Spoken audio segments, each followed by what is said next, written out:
الحمدللہ کہ آج عاشق مدینہ جناب الحاج ملک عبدالمجید صاحب علیہ الرحمہ کی روح کے ایصال ثواب کے لیے اور آپ کی بلندی درجات کے لیے سالانہ محفل پاک میں ہم سب حاضری کا شرف حاصل کر رہے ہیں۔ حاجی صاحب ایسے مخلص، درد مند اور سچے عاشق رسول تھے کہ مدینہ منورہ، مدینہ طیبہ کی محبت ان پر اس قدر غالب تھی کہ ایک سال میں کم و بیش 4 مرتبہ مدینہ طیبہ میں حاضری دیا کرتے تھے، اور ان کی زبان پر یہی بات جاری رہتی تھی کہ مجھے رہنے کے لیے مدینہ منورہ میں گھر مل جائے، اور سال ہا سال تک ماہ رمضان المبارک کے کریم مہینے میں مسجد نبوی شریف گنبد خضرا کے سائے میں باب جبریل پر سال ہا سال حاضری کی لذتیں برابر حاصل کرتے رہے، اور اس دنیا سے جس دن آپ رخصت ہوئے اور ان کا وصال ہوا، کثیر تعداد میں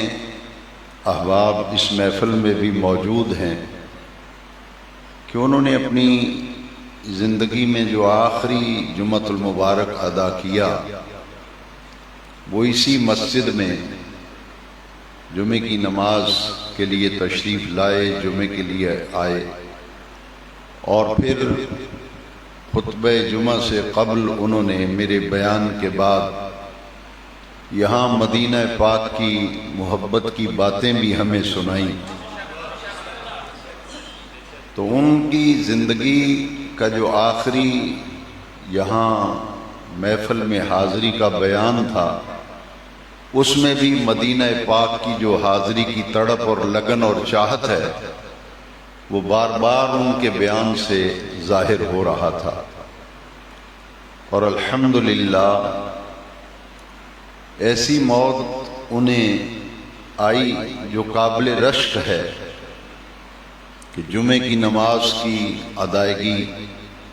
پھر عصر کی نماز با جماعت ادا کی، اور پھر محفل درود شریف میں حاضری، اور وہ سفر پر جب روانہ ہونے لگے تو کیا معلوم تھا کہ ان کی زندگی کا آخری سفر ہے، اور وہ آخرت کے سفر پہ روانہ ہو رہے ہیں۔ بظاہر وہ اپنے لاہور گھر جانے کے لیے یہاں سے روانہ ہو رہے تھے، لیکن یہی ان کی زندگی کا آخری دن اور آخری لمحے ثابت ہوا، اور جانے سے قبل انہوں نے کمرے سے باہر نکل کر پھر اندر تشریف لے گئے اور کہا کہ میرے پیر و مرشد حضرت مولانا عبدالغفور ہزاروی رحمۃ اللہ تعالی علیہ جب سفر کیا کرتے تھے تو باوضو سفر کیا کرتے تھے، تو حاجی صاحب پھر اندر تشریف لے گئے اور وضو کیا، اور وضو کر کے خود چل کے مسجد سے نکلے، اور انجمن رضائے مصطفیٰ کے صدر، اس مسجد کمیٹی کے صدر جناب حاجی سردار محمد صاحب، انہوں نے درخواست کی کہ آپ جا رہے ہیں مدینہ منورہ کا، آپ تذکرہ کرتے رہتے ہیں، حضور کے عاشق صادق ہیں، تو انہوں نے اس بنا پر خواہش کا اظہار کیا کہ جاتے ہوئے میرے گھر دعا کرتے جائیں۔ حاجی صاحب ان کے گھر بھی گئے، دعا بھی فرمائی، اور گھر سے نکل کر ڈاکٹر مشتاق صاحب کی کلینک کے باہر گاڑی کھڑی تھی، وہاں سے نکلے ہیں، گاڑی میں بیٹھتے ہی روح قفص انصری سے پرواز کر گئی۔ موت سے قبل ان کی جو مصروفیات ہیں وہ قابل رشک ہیں، اور میں یہ سمجھتا ہوں کہ اللہ تبارک و تعالیٰ کا خاص جانا تو ہر کسی نے ہے، مگر جس ماحول میں وہ دنیا سے رخصت ہوئے وہ اللہ تعالیٰ کی عطائے خاص تھی، جس کا چشمدید گواہ میں خود ہوں کہ مدینہ پاک متعدد حاضریوں میں ان کی جو کیفیت ہوتی تھی، وہ کیفیت دیکھ کر یہ معلوم ہوتا تھا کہ میرے آقا کریم علیہ السلام کی محبت جو انہیں ملی ہے، حضور کا عشق ملا ہے، مدینہ شریف کی جو تڑپ اور آرزو ملی ہے اور جستجو ملی ہے مدینہ منورہ کی، یہ ان پر عطائے ربانی ہے، اس کے بغیر یہ چیزیں ممکن ہی نہیں۔ اور پھر دمشق میں، شام میں زیارات کے لیے جب حاجی صاحب کی معیت میں مجھے جانے کا موقع ملا تو حضرت سیدنا بلال رضی اللہ تعالیٰ عنہ کے مزار پرانوار پر حاضری کی وقت جو حاجی صاحب کی کیفیت ہوتی تھی، اور حضرت شیخ محی الدین ابن عربی سے انہیں بہت محبت تھی، ان کے مزار شریف پہ بھی حاضری ہوئی، اور دلائل الخیرات شریف حاجی صاحب ساتھ رکھتے تھے سفر میں، مدینہ طیبہ میں بھی میں نے دیکھا، شام کے سفر میں بھی دیکھا۔ حضرت شیخ محی الدین ابن عربی علیہ رحمہ کے مزار پہ جب ہم حاضر ہوئے تو حاجی صاحب نے مجھے کہا، کیونکہ میرے والد گرامی محدث عبدالوی علیہ رحمہ نے دلائل الخیرات شریف اور درود مستغاث شریف کی تاکید فرمائی تھی کہ اس میں ناغہ نہ ہو۔ یہ اجتماعات اور جلسے رات گئے ختم ہوتے ہیں، تو رات گئے جلسوں میں مصروفیت کے باعث چند دن درود مستغاث شریف کا جو فجر کے وقت کا وظیفہ ہے اس میں میرا ناغہ ہوا، تو میرے لیے یہ بڑی ایک عجیب بات تھی کہ میرے سوا اس کا کسی کو علم نہیں تھا، اور حاجی صاحب نے مجھے نکلتے وقت جب حاضری دے کے نکلے تو فرمایا کہ شیخ محی الدین ابن عربی نے کہا ہے کہ نور المصطفیٰ سے کہو کہ درود مستغاث کا ناغہ نہ کیا کرے۔ مجھے کہا کہ 3 دن سے آپ کا ناغہ یہاں پاکستان سے یہاں آنے سے پہلے 3 دن تک آپ کا ناغہ ہوا ہے، تو درود مستغاث شریف جو ہے اس میں ناغہ نہیں ہونا چاہیے۔ تو میں حیران رہ گیا کہ حاجی صاحب کا جو رابطہ تھا اولیاء کاملین سے اور صاحب مزار سے، اس کی کئی باتیں اس وقت میرے ذہن میں محفوظ ہیں۔ اور جب ہم واپس آئے تو حاجی صاحب کے 2 صاحبزادے آج کی محفل میں یہاں تشریف فرما ہیں، میں ان کا بھی شکریہ ادا کرتا ہوں کہ یہاں ان کی محبت، ان کی یاد میں جو محفل سجائی جاتی ہے وہ تشریف لاتے ہیں۔ میری دائیں طرف جو بیٹھے ہیں حافظ صاحب نے، یہ حافظ قرآن ہیں، اور مجھے یاد ہے کہ حاجی صاحب کی بڑی خواہش تھی کہ میرا بیٹا محمد فاروق جو ہے وہ حافظ قرآن بنے، تو حاجی صاحب کی یہ خواہش اللہ کریم نے پوری فرمائی، اور جب تکمیل تحفیظ القرآن ہو گئی تو دستار بندی کا باقاعدہ حاجی صاحب نے ایک محفل کروائی اور بڑی خوبصورت محفل کرائی۔ دونوں بھائی ماشاءاللہ حج بیت اللہ سے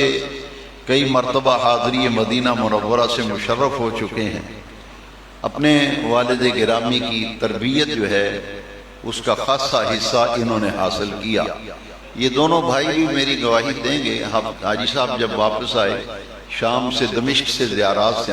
سیدنا خالد بن ولید رضی اللہ عنہ کے مزار پرانوار پر حاجی صاحب بیمار تھے، مگر میں حیران رہا کہ بس میں جگہ نہیں تھی، تو ہم دمشق سے لے کر حضرت سیدنا خالد بن ولید رضی اللہ عنہ کے مزار شریف تک 1.5 گھنٹے کا سفر حاجی صاحب نے بس میں کھڑے ہو کے کیا تھا۔ ان کی ایک لگن تھی، مجھے کہتے تھے کہ اگر ان کے مزار شریف پہ حاضری نہیں ہوئی تو میں سمجھوں گا کہ ہماری زیارات مکمل نہیں ہوئی۔ واپسی پر حاجی صاحب نے ساری زندگی یہ معمول رکھا ہے کہ ہزاروں کی تعداد میں درود مصطفیٰ شریف خود پریس سے چھپواتے تھے اور پھر ہزاروں کی تعداد میں وہ تقسیم کرتے تھے کہ یہ درود مصطفیٰ شریف وہ درود شریف ہے جو مقبول اولیاء اللہ کا وظیفہ ہے۔ الحمدللہ ہمیں سکون قلب ہے کہ ایسے اللہ تبارک و تعالی نے اپنے پیارے بندوں کو یہ مقام محبت عطا کیا ہے، اور مدینہ شریف سے جو لگن تھی، مدینہ شریف سے جو محبت تھی، اس کا اندازہ کون کر سکتا ہے کہ آقا کریم صلی اللہ تعالی وسلم کا یہ شہر ہے، اسے دیار حبیب کہتے ہیں، مدینہ منورہ، مدینہ طیبہ۔ میرے آقا کریم صلی اللہ علیہ وسلم نے جب مکہ مکرمہ سے ہجرت فرمائی تو حضور نے دعا فرمائی کہ باری تعالی مجھے جو شہر محبوب تھا میں نے اسے اپنا مسکن بنایا، اور باری تعالی جو شہر اور جو جگہ تجھے زیادہ محبوب ہے وہ میرا مسکن بنا دے، جو تجھے زیادہ محبوب ہے اسے میرا مسکن بنا دے۔ پھر میرے آقا کریم مکہ مکرمہ سے ہجرت فرما کر مدینہ منورہ تشریف لے گئے۔ لوگ کہتے ہیں کہ مکہ افضل ہے یا مدینہ افضل ہے، بحث کرتے ہیں۔ یہی سفر کے مہینے میں میرے سیدی اعلیٰ حضرت کا عرس بھی ہے، تو آپ نے بڑی پیاری بات کی کہ یہ بحث مت کرو، اس بات میں الجھو نہیں کہ مکہ افضل ہے یا مدینہ منورہ افضل ہے۔ آپ فرماتے ہیں طیبہ نہ صحیح افضل، مکہ ہی بڑا زاہد، طیبہ نہ صحیح افضل، مکہ ہی بڑا زاہد، ہم عشق کے بندے ہیں کیوں بات بڑھائی ہے، ہم عشق کے بندے ہیں کیوں بات بڑھائی۔ اس میں ایک بڑی محبت کی بات ہے کہ میرے آقا کریم صلی اللہ علیہ وسلم مدینہ شریف جب ہجرت فرما کر تشریف لائے تو حضور نے ایک دعا فرمائی تھی۔ جو بھی اس معاملے میں الجھتا ہے، بحث کرتا ہے، یہ بات ذہن نشین رکھیں اور اسے دل پر نقش کریں کہ عظمت مدینہ منورہ کا یہ نمایاں ترین پہلو ہے کہ میرے آقا کریم نے دعا فرمائی باری تعالی جتنی برکتیں تو نے شہر مکہ میں رکھی ہیں اس سے دگنی برکتیں شہر مدینہ منورہ کو عطا فرما۔ جتنی برکتیں تو نے شہر مکہ میں رکھی ہیں اس سے دگنی برکتیں شہر مدینہ منورہ کو عطا فرما۔ اور مدینہ شریف کے در و دیوار، مدینہ شریف کی سرزمین، اندازہ فرمائیے کہ میرے آقا کریم صلی اللہ علیہ وسلم کے روضہ اطہر پر ملائکہ آسمانوں سے نازل ہو کر میرے آقا کریم کے روضہ اطہر پر درود و سلام پیش کرنے کی سعادت حاصل کرتے ہیں، اور شام کو 70,000 ملائکہ صبح آتا ہے، 70,000 ملائکہ شام کو آتے ہیں، اور جو ایک مرتبہ آ جاتا ہے پھر قیامت تک اس کی باری نہیں آتی، قیامت تک اس کی باری نہیں آتی۔ اور مدینہ منورہ، مدینہ طیبہ کی سرزمین پہ وہ ریاض الجنہ جس کے متعلق میرے آقا نے فرمایا ما بین بیتی و ممبری روضۃ من ریاض الجنہ، میرے گھر اور میرے ممبر کے درمیان جو جگہ ہے یہ جنت کی کیاریوں میں سے کیاری ہے۔ مدینہ منورہ میں جبل احد ہے، سرکار نے فرمایا ہوا جبل یحبنی واحبہ، احد پہاڑ وہ ہے جو ہم سے محبت کرتا ہے، ہم احد پہاڑ سے محبت کرتے ہیں۔ میرے آقا کریم کے گنبد خضرا اور روضہ اطہر کا کیا کہنا۔ امام احمد رضا نے کہا کہ مجرم بلائے آئے ہیں، جاؤ کا ہے گواہ، وَلَوْ أَنَّهُمْ إِذْ ظَلَمُوا أَنفُسَهُمْ جَاءُوا فَاسْتَغْفَرُوا اللَّهَ وَاسْتَغْفَرَ لَهُمُ الرَّسُولُ لَوَجَدُوا اللَّهَ تَوَّابًا رَحِيمًا۔ مجرم بلائے آئے ہیں، جاؤ کا ہے گواہ، پھر رد ہوں کب یہ شان کریموں کے در کی ہے، کب یہ شان کریموں کی در ہے۔ آتا ہے فقیروں پہ انہیں پیار کچھ ایسا، خود بھیک دیں خود کہیں منگتے کا بھلا ہو۔ ایک بات دوستوں کی خواہش پر میں نے چند کلمات عرض کیے ہیں. میں اسے ختم کرتا ہوں ایک جملے پر کہ عظمت مدینہ منورہ پر گفتگو کرنے کے لیے کسی ایک محفل و نشست میں ممکن ہی نہیں کہ فضائل مدینہ منورہ کا کما حق ہوئے احاطہ کیا جا سکے. لیکن بس اتنی بات سمجھ لیں، کیا مقام ہوگا اس شہر محبت مدینہ طیبہ، مدینہ عالیہ، مدینہ منورہ کا کہ اس شہر میں میرے آقا کی قبر انور میں وہ مقام، وہ جگہ جو حضور کے جسد پاک سے نہیں بلکہ جسد اثر سے لگنے والے کفن کو زمین کا حصہ جو مس کر رہا ہے وہ کعبے سے بھی افضل ہے، اللہ کے عرش سے بھی افضل ہے، وہ کعبے سے بھی افضل ہے، اللہ کے عرش سے بھی افضل ہے. اور دیوبند مکتبہ فکر کے ایک بہت بڑے عالم مولانا شبیر احمد عثمانی نے اپنی کتاب میں بڑی وضاحت سے اس پہ دلائل دیے ہیں کہ کیا مقام ہوگا حضور کے روضہ اطہر کا، قبر انور کا. حضور کے جسد پاک سے نہیں بلکہ جسد اطہر و اقدس سے لگنے والی مٹی کو جو کفن کا حصہ، زمین کا جو حصہ کفن مبارک کو مس کر رہا ہے، اس مٹی کا اتنا عرفہ اور اعلیٰ مقام ہے کہ وہ بیت اللہ سے بھی افضل ہے، اللہ کے عرش سے بھی افضل و اعلیٰ ہے.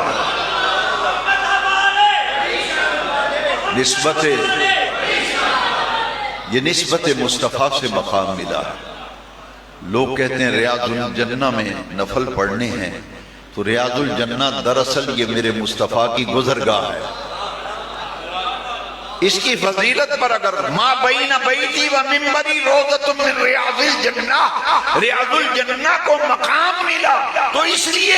کہ وہ میرے مدنی کریم کی گزرگاہ ہے. جو مصطفیٰ کے تلووں کے نیچے زمین آ جائے وہ ریاض الجنہ بن گئی. اور جس شہر میں مصطفیٰ گلیوں میں چلے پھرے، رب قرآن میں قسم کھاتا ہے لا اقسم بہذا البلد وانت حل بہذا البلد. شہر مدینہ کی عظمت کو سمجھنے کے لیے بھئی مکہ مکرمہ میں تو بیت اللہ ہے، صفا ہے، مروہ ہے، چاہے زمزم ہے، حتیم ہے، حجر اسود ہے، مقام ابراہیم ہے، ساری عزتوں و رفعتوں کو سلام کرتے ہیں. مگر اللہ والو، رب اس لیے شہر مکہ کی قسم نہیں کھاتا کہ یہاں بیت اللہ ہے، حجر اسود ہے، حتیم ہے، چاہے زمزم ہے. فرمایا لا اقسم بہذا البلد وانت حل بہذا البلد. محبوب یہاں بیت اللہ ہے تو ہوا کرے، مقام ابراہیم ہے، اس کی عظمتوں کو سلام، بیت اللہ کی عظمتوں کو سلام. محبوب ہمیں اس سے غرض نہیں، ہم تو قسم اس لیے اٹھاتے ہیں اس شہر مکہ نے تیرے تلووں کے بوسے لیے ہیں. لا اقسم بہذا البلد. اور امام مالک سے پوچھئے جس نے ساری زندگی ایک حج کیا، امام مالک پوری زندگی ایک حج کیا اور اس کے بعد جب مدینہ منورہ گئے تو ساری زندگی مدینہ منورہ میں بسر کر دی. شہر مدینہ منورہ سے باہر نہیں جاتے تھے، اس لیے کہ اپنی تمنا اور آرزو یہ ہے، خواہش یہ ہے کہ موت آئے تو دیار حبیب میں آئے، شہر محبت مدینہ منورہ میں موت آئے. موت کے انتظار میں ساری زندگی امام مالک نے مدینہ منورہ میں گزار دی کہ شہر سے باہر جاؤں تو کہیں موت نہ آ جائے. گلیوں میں چلتے تھے تو دیواروں کے ساتھ ساتھ پنجوں کے بل چلتے تھے، کہیں ایسا نہ ہو میرا قدم اس مقام پہ نہ آ جائے جہاں سے مصطفیٰ کی گزرگاہ ہو. امام مالک شہر مدینہ کی جو محبت، ادب و احترام سکھا گئے، یہ ایمان والوں کا حصہ ہے. حاجی عبد المجید صاحب سچے عاشق رسول تھے، عاشق مدینہ تھے. اللہ تعالیٰ کروٹ کروٹ انہیں اپنی رحمتیں عطا فرمائے. اور ان کے اصال ثواب کے لیے قبلہ شاہ صاحب ابھی بتا رہے تھے کہ کئی مرتبہ مدینہ منورہ میں حاجی صاحب اور قبلہ شاہ صاحب اکٹھے رہے. تو پہلے بھی ایک مرتبہ حاجی صاحب کے اصال ثواب کی محفل میں آپ تشریف لا چکے ہیں. آج پھر